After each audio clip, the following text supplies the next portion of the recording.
Hello and welcome to Just Do It, a Dewey Brothers podcast. Eric, thank goodness we got out of that cantaloupe and chalky milk factory because I don't know if you saw that, dude, but the MACC came down on them really hard.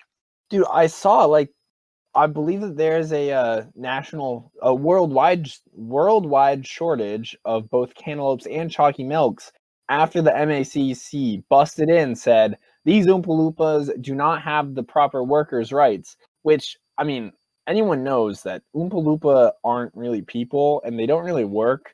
So I mean, do they really deserve workers' rights? But have you seen a lawsuit that long? Like, I for a minute there, I had flashbacks to Martin Luther and his 95 Theses. They just slapped 95 lawsuits right onto the poor cantaloupe and chocolate milk factory. I know. And I don't think they'll ever recover. Oh, dude. Well, I mean, I think the chocolate milk and cantaloupe factory is going to get out kind of okay, but the Willy Wonka factory just down the street there, thank goodness they took forever raiding that place, so we managed to hightail it out of there before the MACC showed up. That is true, and I mean now I'm a little scared at where we are because everything's a little run down, and the cars they're bumping to some crazy beats with their hydraulics. That's all I'm gonna say. Oh, but Eric, there is one great thing about this place. It's got that special little glimmer. I think it's called Uh huh. hope, though. Like Oh, it it's does. there. You can see it. It's got the hope and also Yeah. the miles and miles of beet farms because this is where the best beets in the country are found. Not only are the best beats in the country found here, Eric, we also have our very own Canadian correspondent, Carl. That's true. Hello, that's me. Also, I think I forgot to say which episode of Just Do It this was at the top of the podcast. It is episode 8. Si, senor. That's the one. SASL Ocho. So It's I exactly mean, like ESPN. yep. It's Just Do It 8, the Ocho, coming at you live from none other than the Young Rappers Projects. Good news is we can hide in a back alley in case the MACC come by. Well, and distract them with all these illegally hot beats. I have heard that the MACC, this is like the one place on the world that they don't go. They don't come here because everyone's packing heat. Well, no, they're packing beats, baby. Oh, Pap, pap, pap, pap, pap, pap, pap, pap, pap. Okay, so that means the 6 o'clock gunfire means it's time to roll on to our main Well, I mean, I gotta topic, right? Oh no, we gotta ask Carl how he's doing. Carl, how you doing? Are you in Canada right now? Are you on this side of the border? don't tell the How feds, was- but how I was snuck Thanksgiving? across the border. Oh my gosh, you snuck across the border? Yeah, I Alex, tiptoed. I told you we needed a net to keep the dirty Canadians out. Well, that's for the waterfowl, Eric. Also, you're I right. heard that they had to do, because of the Rona, they had to do a secret drop off, and Carl's mom had to go up and get him.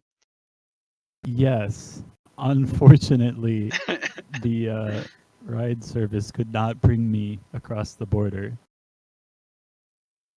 So I just got dropped off at the border. And kinda sat What? there for, like, That's 30 impressive. minutes. So you were just sitting there at the border. Were any border agents kind enough to like give you a blanket or something? It is quite cold up there. Oh, it wasn't too bad. I survived. There was a lady there who was trying to export her car to Canada, so I think she was escaping this country. Just as I was getting back into it. Well, I mean, that is the law of equivalent exchange. You know, one Canadian comes back, one Canadian enters. Yeah, that sounds right. You have to export your car if you want to. I guess that makes sense. Yeah, it turns out you can't just drive it across the border. I mean, you can, but then you're breaking the law. No, they'll like stop you and be like, "Hey, you have to pay taxes on this." Well, I think it's when you go to get it registered. They're like, "Yo, where'd this car come from?" And you're like, bought it at a Canadian car dealership." And they're like, "Mm-hmm." No, you did not. That's quite interesting. Yeah. All right, you want to get into? Well, you know what the good news is about the main topic, Eric? Let me guess. It's short and sweet. Well, I mean, yeah, it took a couple days for the full effects of this Canadian disaster to be fully understood. But I would say it was short and sweet. Interesting. So, is this disaster? Does it have any relation to the Great Molasses Flood in Boston? No, it happened in 1917 on the morning of December the 6th. December the 6th. Does this involve a bridge? No, but it does involve the water. All right. December 6th. Was this the 3 day before Alex's future birthday crazy gender reveal party that ended up lighting half of Canada on fire? Well, you are correct in that half of Halifax, Nova Scotia was destroyed. Oh my goodness. And also there were a lot of high explosives. But it was not a gender reveal party because the cloud of, I don't even remember, like glycerin and I think boro something, whatever they had on board, boric acid, that makes a white cloud, which unfortunately does not tell you the gender of the baby. It must have been one of those non-conforming children. Yeah, absolutely. Let's see. So where did you say this was? Nova Scotia? Yep. Halifax. Nova Scotia. Halifax. What were the polar bears doing on this day in question? I don't know if polar bears live in Halifax, Eric. Carl will have to be our expert on that one. I think Nova Scotia is like in open water. You have to like swim there. Yeah, but polar bears swim real fast, Alex. So anyway, what do you want to know? Something about the polar bears? Yeah, what were I they can't tell doing you. on the night of December 5th, 1917? Oh, on December 5th of 1917, all the polar bears were terribly afraid of the Micmac First Nation who lived in Tufts Cove area because they were getting ready for their annual polar bear hunt. But on the morning of the 6th, the polar bears were relieved to hear that they had been blown to smithereens in what was dubbed the Halifax explosion. Yeah. I mean, so was a bunch of northern Halifax, the Richmond district. It killed like 2,000 people. It was amazing. Oh my goodness, Yeah. that's something. So was it like a boat carrying a bunch of like chemicals sort of crashed? Yeah, so the a French cargo ship laden with high explosives, the SS Mont Blanc, collided with the Norwegian vessel SS Emo in the Narrows, which is like how you get into and out of Halifax Harbor. Due to a Okay. whole list of due to a litany of errors in raising and or lowering the uh, submarine net, because you have to have those in 1917. Well, And so yeah, there's I'm not gonna there's a let any traffic jam in the submarine. strait, and then the EWO rammed into it. The emo rammed into it, and it caught on fire and drifted into the harbor before exploding. Carl, as a Canadian, did you ever learn about this in American schooling? Unfortunately not. But it seems to me if they didn't want their ships to explode, they should not line them with explosives. Wow, hindsight really is 2020. Who would have thought? It was so it apparently you could see the water under the harbor, like you could see the harbor floor because of the huge explosion. Wait, like all that water was displaced? Yeah, there was so much Oh water my! displaced that they created a tsunami, 18 meters high, I think. Holy cow! That's Um, something. and you could see the bay, like you could see the floor of the harbor, the like ground. It was really bad. There was a guy who it would have been worse, except that there was let's see here, destruction of loss of life. 1,600 people died immediately. in the blast, tsunami, and collapse of buildings. And then in the summer of 1919, they found the last guy. And that was like there's another 182 victims. And there was one guy who ran back who sacrificed himself and died a hero. He didn't live long enough to become a villain. He died a hero when he ran back into the what would you call it? The clickety clackety thing. Went back to the radio The and telegram. yeah, to the train telegram, and was like, Some people. ship on fire, all trains into Halifax. A ship full of explosives on fire. All trains into Halifax. Stop immediately. Jesus. Yeah, and then he was disintegrated in the blast. Holy crap. Yeah. That's terrifying. Yep. On that somber note, yeah, they rebuilt it though, so that's nice. Now it's they have a plaque there. The anchor flew 3 kilometers away. What? What? This was a Yeah. big explosion. Holy, It was yeah, at the people time it were was the largest vaporized. explosion in the world. That is terrifying. Yeah. What a Canadian achievement. Right. Yeah. Wow. That is something else. Yep. The boat that had because the boat like crashed into it, and then like the Ewo like left. The Ewo was like found like 20 feet or something, like inland, just like completely beached from the tsunami. Most of the crew of the Mont Blanc managed to survive because they realized their boat was on fire, and so they GTFO'd and ran through the town screaming, "The boat's going to explode! The boat's going to explode!" Except in Halifax, they don't speak French, and so the townspeople also didn't run away. Oh gosh. Yeah. It says here the Mont Blanc's forward 90mm gun landed approximately 5.6 kilometers north of the explosion site near Albro Lake in Dartmouth, with its barrel melted away, and the shank of Mont Blanc's anchor, weighing a half-ton, landed 3.2 kilometers south in Armdale. That's bonkers, man. So, Eric, since we're in the Young Rappers Project, I was thinking we do a little battle to the rappin'.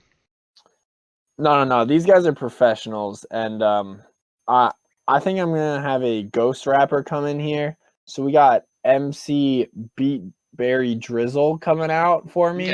Okay. And he's requesting some hot, fresh beats. You know, Alex, you got any? You know a guy? I know a guy who can get you some farm fresh beats. All right, well, I'm gonna need those getting down there because MC McBarry is he's getting wild here. So for McBarry, he's gonna go right now. What's the name of his poem?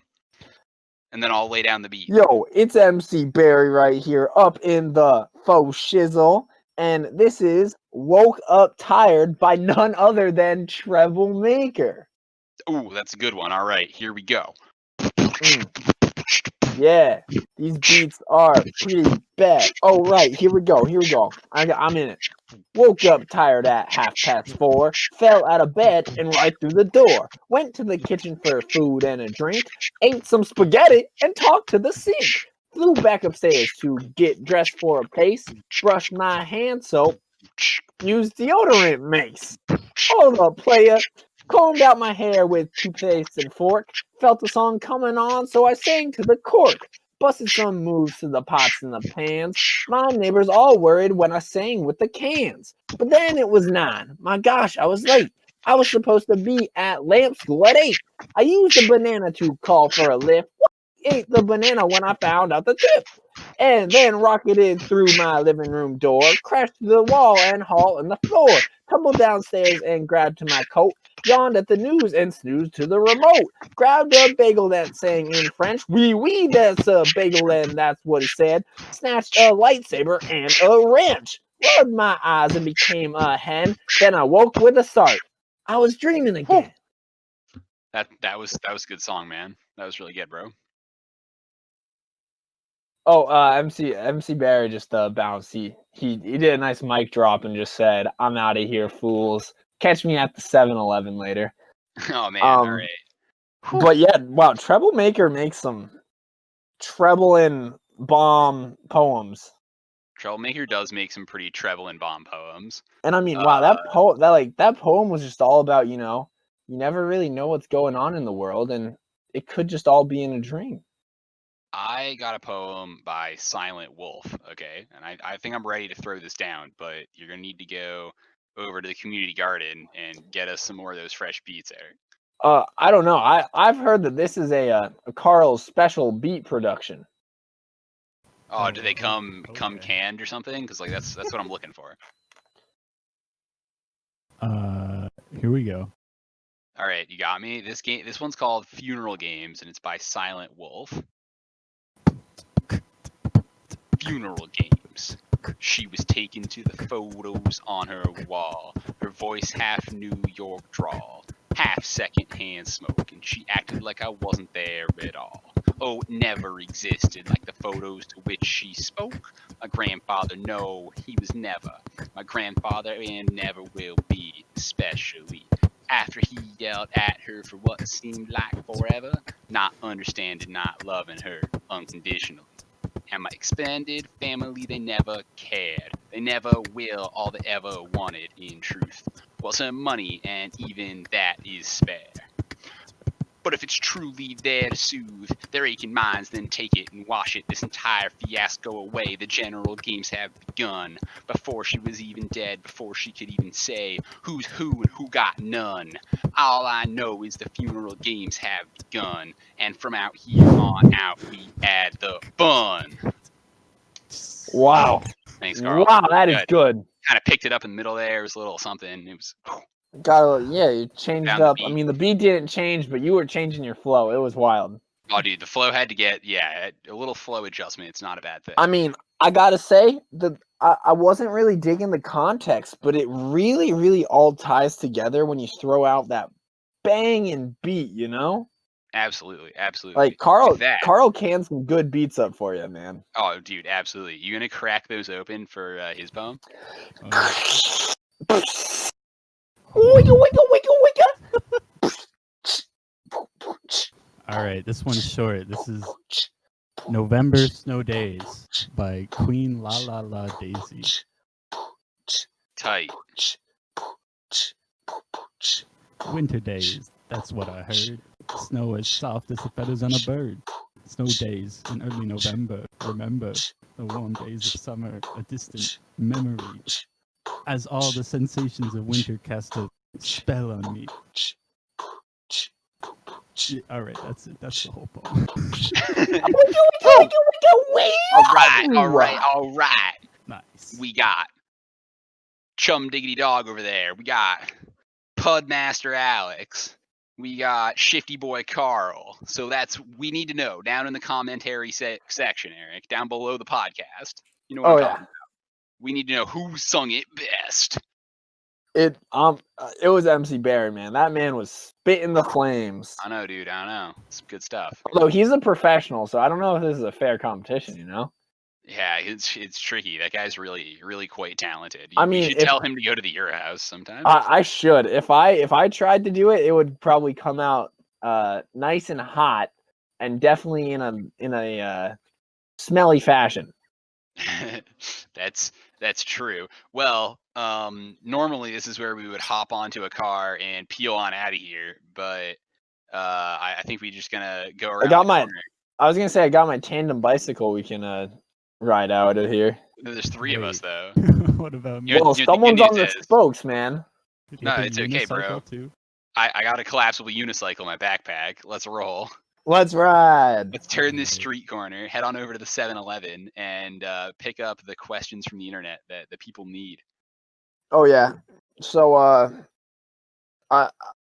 for whatever reason they aren't allowing me into the store, Alex. I can't get any questions this week, but I know you see the promised land out in front of you. Great. I'll go get a couple. So oh man, wow. These questions are from people with interesting names. So my first question, Eric, is hot and fresh off the Twitter sphere. It's from Eloise. an I with an umlaut on it, which I didn't know was legal, but they did it. At What? Ellie What? Simpson 99. Ellie at Ellie Simpson 99 asks, "Do you ever look at your boyfriend and think, I love you with my entire heart, mind, and soul, but I would deck you for a sausage roll, right?" Well, I've never had a boyfriend, so I don't know. But I have looked at, old frail people on the street and thought, wow, I bet if there was a sausage roll vendor right behind them, I would probably run through this old person. So I can only You would definitely imagine. push down the old people to get to the sausage rolls. Is Yeah, what yeah, kind yeah. of Well, thing? I would eat my hoagie and then I would Mhm. help the elderly. But sometimes when you're in the right mood, and by that I mean every minute of every second, you really need a sausage roll.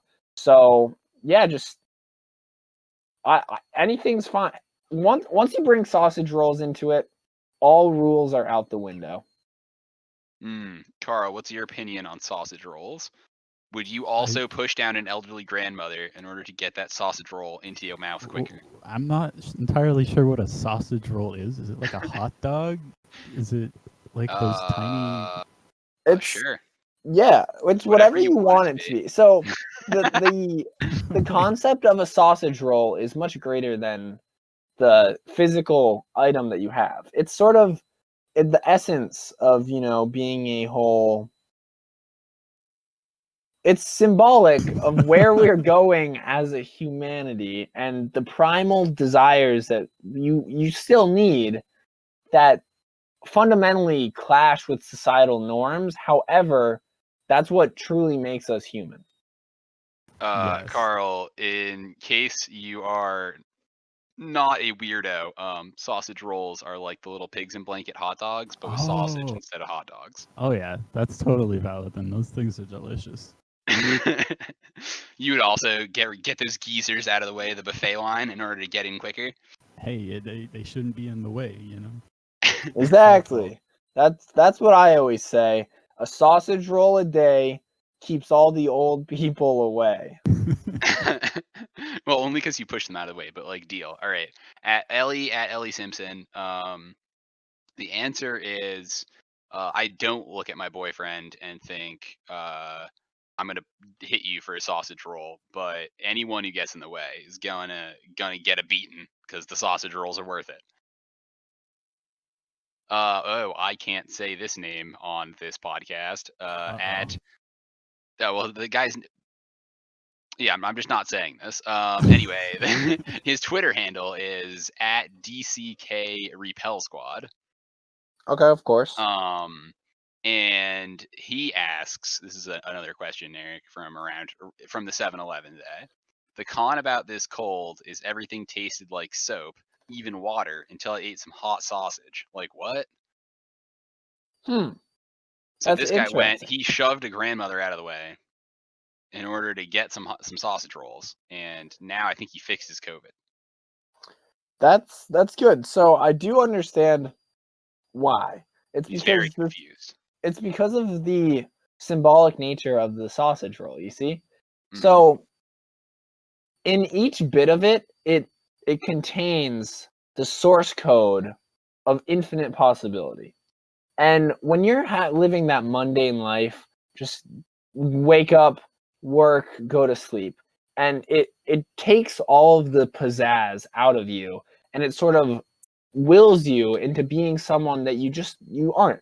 So fundamentally, you need to spice up your life with none other than sausage rolls, and that's going to restore your view of the world and sort of revert you back to the primal state that you belong in. And that's only with the power of sausage rolls. Also, this man was probably eating all of his things. He was probably putting soap on because he couldn't see very well, and the soap label looks awfully like the hot sauce label, so he was probably putting soap on his food.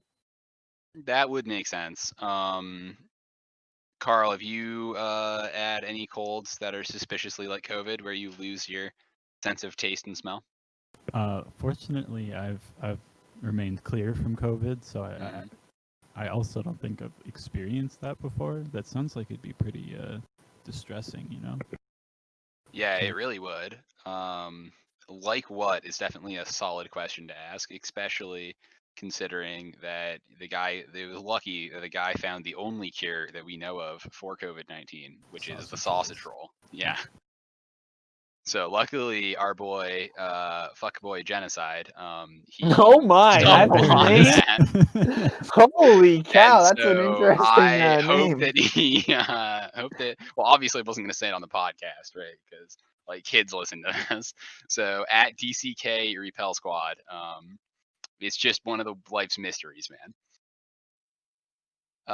Also, I got one more question, Eric, from the Twitter sphere today. Oh, and they're all food related. Probably because I went to a 7. All right, lay it on us. So JJ_BLM at Upstate SLUT says, am I having a panic attack or am I just hungry from only consuming a Red Bull and iced coffee today? Might be And the combined caffeine there. I think they're just having a panic attack, but I mean, I do that all the time. There's no real need to actually eat food other than Red Bull and iced coffee and a balanced breakfast and lunch. Well, that's actually not that balanced because you need something to offset the red and the black. So you need something blue in there to fulfill your primary colors. I mean, also something yellow while you're at it. So you have red, yellow, blue, and the black coffee in the middle. And at that point, you will recognize what it truly means to be balanced. So I would also recommend a cup of lion juice and Okay. maybe blue laundry detergent. Oh, I don't know mean, if we can recommend drinking that. Oh, okay. I'm gonna side with Carl on this one. There I might think be a lawsuit involved. If no laundry detergent, then we need to find something blue and liquid to balance this man's diet. Powerade. Powerade. So Yeah, blue Powerade, right. the yellow Gatorade, which is commonly Obviously referred to as called lion Lion juice. Juice. That's the street name. That's how I pick it up on the street. I buy it from my Lion Juice vendor. I believe he's not a vendor; he's your dealer, Alex. Well, and Eric, you can't tell people this, otherwise, like I don't want to keep this on the DL. But he's actually my Raven's Milk dealer, and Ooh. he has a license to sell Lion's Juice. Okay. But the Raven's Dude, Milk's super illegal. Raven's Milk, I would never mess around with Raven's Milk. Yeah. I'm I try a not to. strict lion juice kind of guy. Mhm. So Lion Juice, blue Powerade, Red Bull, and iced coffee is really the balanced meal that JJBLM needs. Now, is that person drinking them separately or like in one cocktail? Because I think that changes things. Oh, no, that's it. That's what we were missing. So instead of blue Powerade, it's a blue slushy thing. Mm-hmm. And then he pours Raspberry in the slushy. other. Yeah, a blue raspberry icy, and then with the other components mixed in. So he's probably just having your bog standard panic attack from not having a well-balanced meal, which is what you do when you get a slushy and add coffee, Red Bull, and lion juice to it. Yes. It has to be a blue slushy, though. Yeah, it has to be blue ras, but why would you ever get a cherry slushy? I don't understand why they sell this. Well, yeah, why would they sell that when you can just get Red Bull and add it to it? Duh. Carl, have you ever bought a cherry slushy? I think I did once when they were out of blue. That's like actually, that's the only logical reason. Yeah, that's the only reason that would ever happen. Wait, is Red Bull red? No. Red Bull is green, I believe. What? It's like yellow. I think it's yellowy. Yeah, it's the color of lion juice. But it's Red Bull, so it's obviously the flavor of Red Bull. Regardless, it gives you wings, and that much caffeine is strictly good for you. Oh yeah. So yeah, Eric, that's all the questions that we have. That's good. You conveniently got out of there before the 7-Eleven blew up from a terrible boat docking explosion. Boating incident, yeah. That's good. Got really lucky. Where are we off to? Where are we off to now? Well, we can go head over to the left of to the just not quite center park. In order to go do some nature documentary. You're right, action. Middle Park. It's like Central Yeah. Park, but much less interesting and large. Yeah, but it's like what they got down here in the Young Rappers Project, so we make do. So yeah, it looks like in between the one oak tree and the random azalea, we have a groundhog infestation. Do we have a groundhog infestation this week? I think so. I know at least around me at school, I have been seeing a lot more groundhogs. Oh, we got a lot of woodchucks up here at Clarkson as well. And let me tell you, they can chuck some wood. Have they been chucking wood? Oh, yeah. I'm surprised, but I always forget that it's colder up there, so they have to start chucking a little bit earlier. That's true. That's true. You got to watch them. They'll get into your pile and just start throwing it all over the yard. That's so... It's some inconsiderate, really. Some animals just don't understand that we don't all have fur like them. And it's safe to assume that a woodchucker is able to get a workout, and it is bulking season for them, just like it is for us.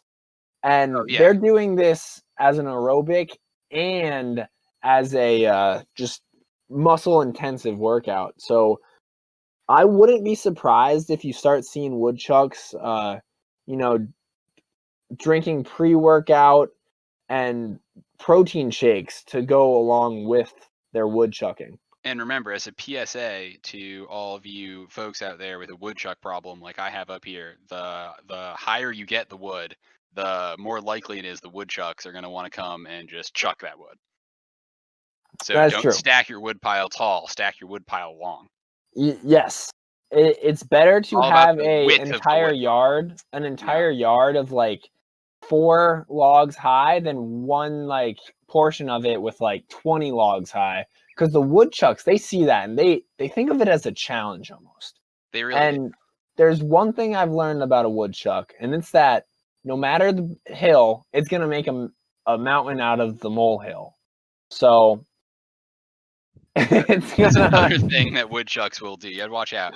They love digging. They are industrious little fellows. That's why they're commonly referred to as a groundhog. However, they're really woodchucks because they keep chucking. Have you seen them chucking wood all the time? Not only that, Eric, I went and talked to one the other day, and he said, I was like, dude, why are you digging up the lawn and throwing the wood everywhere? And he was like, because it's necessary for the fires of industry. So not only are woodchucks terrible nuisances, they are also pro-industrialization. Are you telling me that the woodchucks are pro-industrialization? I had no idea. They hate nature. What? I'm going to have a seminar with them to teach them that industrialization, despite it being their culture at this point, they need to learn that it's actually destroying the area around them, and soon they'll be out of house and home. Well, I mean, I think they're okay with that because of how productive and how much wood they get to chuck afterwards. Oh my gosh. So, see, that's the problem. They're here for the short run, not the long run. We need to convince them that it's more satisfying in long-term goals than the short-term gratification, you know? I mean, yeah, you can only hope to educate them. Eric, have you heard about that one groundhog who keeps shortening winter by 2 weeks or whatever it is, or 6 weeks or something every year? That's it. I have heard that Puxatawny Phil single-handedly... He's pro-global warming. He is pro-global warming. He knows it exists, and he keeps perpetuating it by shortening a month of winter every year. He ignores it. He says, you know what? I don't like winter. I can't chuck as much wood in the winter, so I'm just going to cut it short. And us as a society, we dig down and we're like, yes, obey the great groundhog leader. And I know that I'm going to get in trouble for saying this, but I think it's time to take our winters back. From Puxatawny Phil? Yeah. Let's have a coup. I'm not so sure about a coup, but you gotta wake up, sheeple. That woodchuck has been controlling our lives. Eric, I don't remember a time when he didn't see his shadow, or when he did see his shadow, whatever he's supposed to do, and run. Well, if he sees his shadow, He's afraid of the impending doom Uh-huh. that's coming, and he hides away so there's more winter. I mean, everyone wants to do that in 2020, but I haven't. Can you guys remember a time when he ran away from his shadow and there was more winter? Because I can't. I think every single year in the past 10 years, he's just been like, oh, it's too bright and sunny, guys. Wait, cloudy? He's like, there's no shadow here. And Alex, I realized why it's keeps always cutting down cloudy. winter. Why is I it always realized why cloudy? it's always cloudy because It's it's because the covered fires with of industry are smog covering, smoke from the covering them up. fires of industry. Oh, that sounds right. All right, Carl, So have you seen any happenings of the woodchuck? I haven't seen any woodchucks, but last weekend I did go down to Orwell, Vermont. I was doing some hiking there, and I saw a lot of chipmunks just running around everywhere. Uh-oh. Maybe the groundhog has influenced the chipmunk to also be pro-industrialization. I sure hope not. We'd be in for a lot of trouble in that case. no, those guys are also pretty industrious little fellows. They're also small burrowing rodents. I'm calling cahoots. You think they're in cahoots? Oh yeah. There has to be a league of some sort. I think the reason Carl hasn't seen very many woodchucks is because it turns out that woodchucks and chipmunks are very territorial. And it's just like the different gangs down here in the Young Rappers projects. You're right. Can't escape it. You can't escape the violence. You got the quarter notes on one side of the street and the half notes on the other side of the street, and like it's a problem, dude. And then don't even talk about the eighth notes. Oh yeah, and of course they're all carrying around their fortissimos, and just making a racket, dude. It's a problem. It is one groovy racket I can get behind. I mean, don't even get me started on how dangerous a bass clef is. Dude, it's like a tragedy down here. Every night you hear the treble going off, you know, like more senseless musical violence.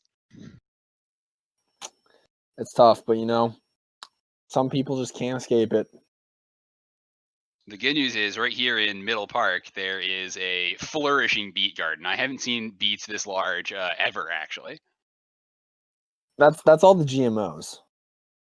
Oh, is it? Probably from the woodchucks. They love those. They do. It's this damn industrialization stuff, Dude, man. the fires of industry, man. They're for it. They support a whole bunch of Republican GOP super PACs too. And you wouldn't expect that from the woodchucks, but you wouldn't, but they do. Yeah, they do. I heard there was a campaign going on to get the elephant replaced with a woodchuck.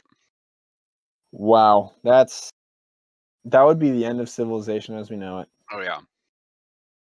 I mean, like how? Anyway, Carl, I think what we're really trying to get at in this here Nature Walks with Eric segment of the podcast is Yes. how much wood would a woodchuck chuck if a woodchuck could chuck wood? That is a timeless question. It really is. I've heard they'd chuck as much wood as they could, but I don't know if that's true. Because then it's a question of how much wood could a woodchuck chuck? Yeah, I agree, because I feel like a woodchuck would infinitely chuck wood if it could. It depends on if that woodchuck owns himself a John Deere tractor, which of course would greatly increase his ability to chuck wood. That would, and no pun intended. Which I believe why they're so pro steam power. They are, aren't they? And oil lobby, yeah. I mean, steam's the best, but oil's okay too. Well, as long as they stay away from the Pimp My Tractor boys, because you know that they would love doing business with the woodchucks. Oh my god, dude! Did you see in the showroom last time we were over in Pimp My Tractor their new Woodchucker 9000? I did not see the woodchucker. I heard it could chuck more wood. I heard it was 15 chucks powerful. That's how many chucks it was.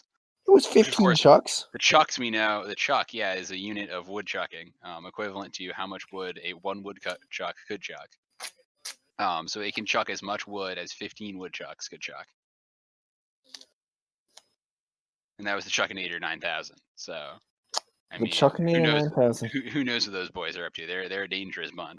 I might need to have a word with the Pin My Tractor boys after this, but understandable. For sure. So, Carl, do you have any? With that, I think we're gonna wrap up this year podcast. All right. Do you have any sponsors to thank, Carl? Sponsors? Well, I have to thank my mom for picking me up at the border. That was That's a good one. that was very helpful. Other than that, I would not like to thank the fires of industry. I think they've been burning for too long. It's starting to get a little You're smoky right. in here. I gotta thank MC Barry for his delicious beet stew earlier on in the episode. The man makes the best beat stew I've ever heard. I would like to thank, of course,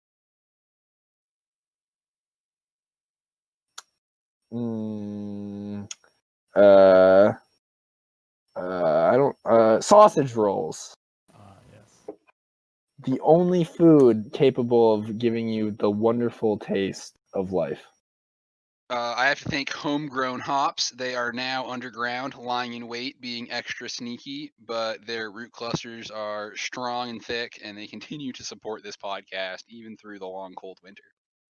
I'm a little bitter about it. However, we are brought to you by That's because of all the hops you're eating. It's true. The upcoming woodchuck and chipmunk coalition force. I don't know what they're gonna do, but they're sponsoring our podcast, and I'm a little scared, Alex. Oh man. I gotta thank the Young Rappers Projects for being so generous to host us in our time of need. We didn't really have much time to get this podcast on track after the MACC showed up and closed down all those Oompa Loompa powered businesses. So I gotta say thank you to the Young Rappers Projects. Is there anyone else we need to thank? Nope, nothing. Have we thanked Jesus? We thank Jesus every day at this podcast, Carl. Yes, we do. We are pro Jesus. Thank He's you the for one. reminding us to thank Jesus. We got to thank Jesus again for this podcast. Yep. Appreciate Thank you, Jesus. You keep my internet running and food on my table. And with that, this is the conclusion to episode 8, season 3 of Just Do It, a Dewey Brothers podcast. Make sure to get out there and check out those little league fields one last time in the season because it's basically over. And then start thinking about snow. Get those skis out, get them ready, make sure they're all tuned and ready to rip on the slopes because I heard it snowed the other day up in the mountaintops. And it's all gone now, but if you pray harder next time, maybe the snow will stay for longer. I'm growing out my beard just to cut it off. Oh, perfect. And with that, for the love of God, man. Just send it. Whew. All right, thank goodness that podcast is over. I can go back to killing woodchucks. Wait. What? Don't worry, guys. I'm on a call with someone else. Oh no, you were multitasking and potting at the same time.